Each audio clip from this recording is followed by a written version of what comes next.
Hey everybody, welcome to the Smoothie channel. I am SB Conrad, and this is video 1 of the Elden Ring JumpStart guide. It's easy to get overwhelmed by the sheer amount of information in Elden Ring, especially for playing this as your first From Software game. I know that there are already a lot of Elden Ring guides on YouTube, but they tend to either be unnecessarily long or they just don't have the best information. So my goal is to make a series of to-the-point and easy-to-navigate videos that can give some clarity to mechanics and concepts that the game doesn't do the best job of explaining. I am going to keep these videos as spoiler-free as possible, and I'll always label any spoilers for the story or NPC questlines in the title of the video. So starting out, your class choice just doesn't matter. If you want to start out the game two-handing a big-ass axe and then realize you hate that and want to try out sorcery instead, you can do that. You don't have to make a new character and start all over. At any time, you can drop the way that you're playing and try to do something different instead. Just go with whatever you think looks the coolest or you think you might enjoy the most and try not to worry about it. If you know you want to do some kind of magic stuff, the Astrologer, Prisoner, Confessor, and Prophet are all good choices because they all start with some sort of magic. If you don't know what you want to do, just go with a class that has high Vigor or Endurance. Vigor increases your total amount of health and Endurance increases your total amount of stamina.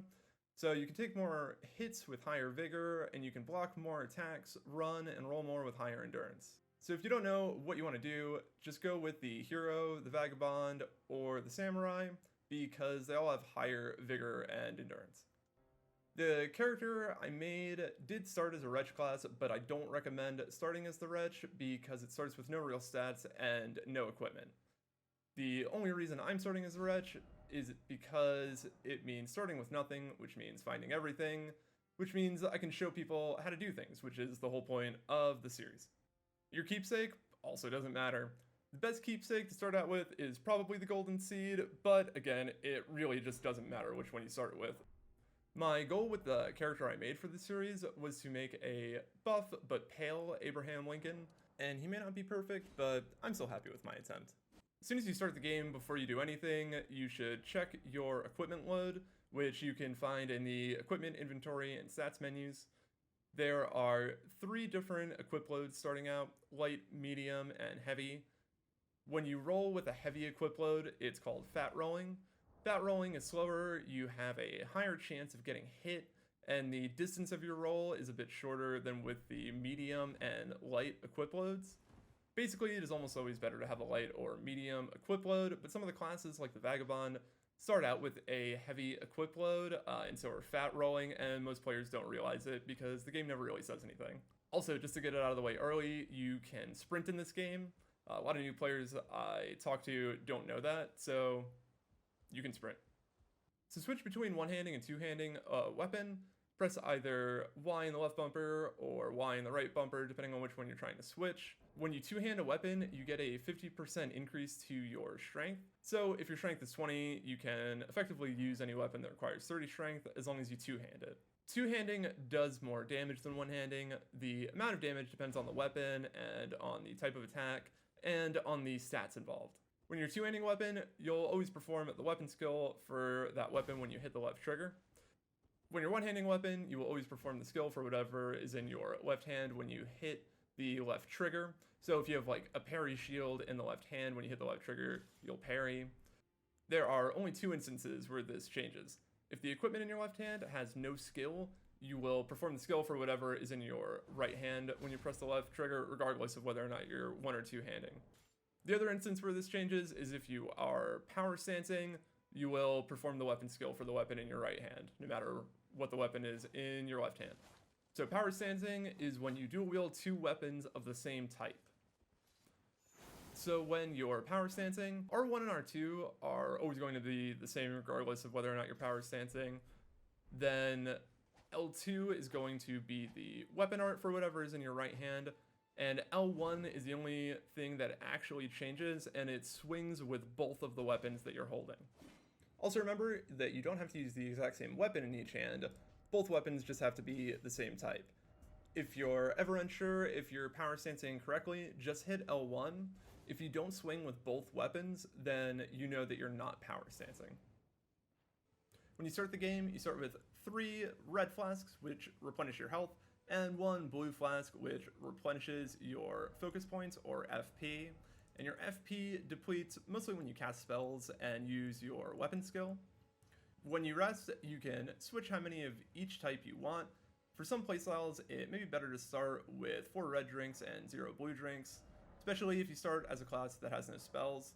It can also just make it easier to explore areas between Sites of Grace if you have more ways to replenish your health. When you look at Sites of Grace, you'll notice the light coming off of them flows in a certain direction. The light seems to point to places or bosses or NPCs that progress the main story in some way. There's also a light that appears on your map. These lights do not go away after you clear a castle or kill a boss or whatever. They always show on the map and come off the grace sites the exact same way before and after you finish an area. In order to uncover the fog on your map, you need to find items called map fragments. You can actually see where these map fragments spawn if you are close enough to them and you look on the map. The map fragments are mostly found at the bottom of small towers, and they're usually not far from the road, and you can see the outline of those towers in the fog on the map when you start exploring closer to them. Whenever you see a small golden tree in the game, stop and see if there is an item by it.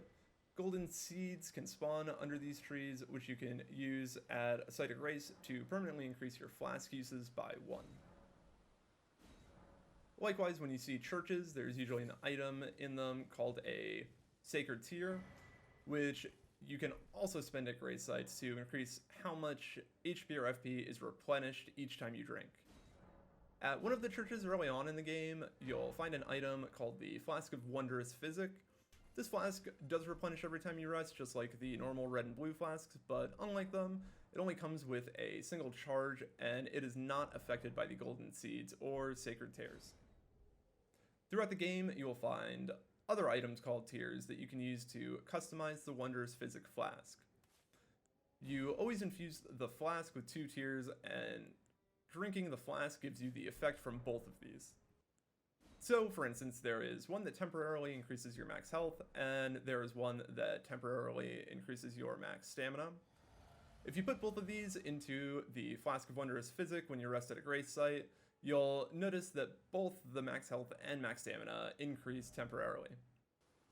Throughout the game, you will find items called golden runes, which I like to call pocket runes, and they are consumables that you can use to gain more runes.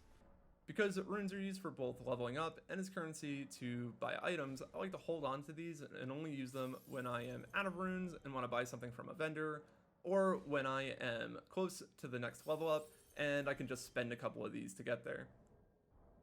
You can always see how far away you are from leveling up by looking in the stat screen.